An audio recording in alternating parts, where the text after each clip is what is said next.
The first book I read about the histories, cultures, and societies of the indigenous peoples of the Americas was entitled 1491, New Revelations of the Americas Before Columbus, written by Charles C. Mann.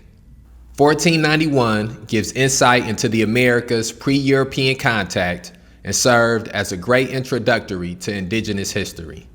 I read this book in 2022, and in the years following, I watched many documentaries and lectures which gave insight into the history, cultures, and societies of the Americas.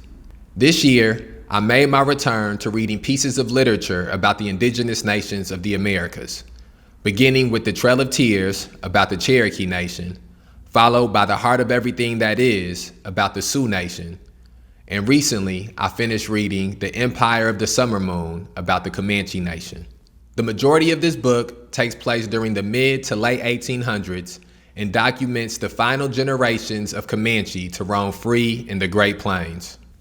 During this time period, the Comanche were primarily a hunter-gatherer society with a firm control in territory which included parts of present-day Texas, New Mexico, Oklahoma, Kansas, and Colorado. Just as with the Sioux, the fortune of the Comanche changed for the better when they learned how to tame, ride, and mate horses which had been brought here by the Spanish.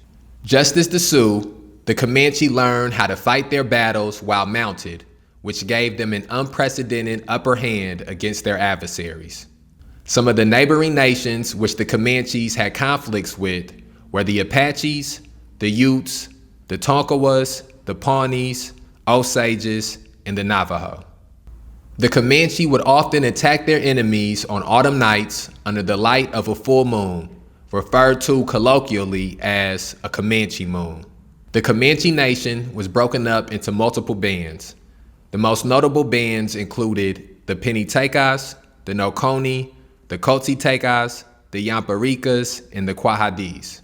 The name Comanche comes from the Ute word Comanchea, which means anyone who wants to fight me all the time. However, the Comanche referred to themselves as the Nimrnu, a word that meant the people in the Comanche language. The book Empire of the Summer Moon makes the argument that the Comanche would be the most difficult nation of the Great Plains for the United States to contend with.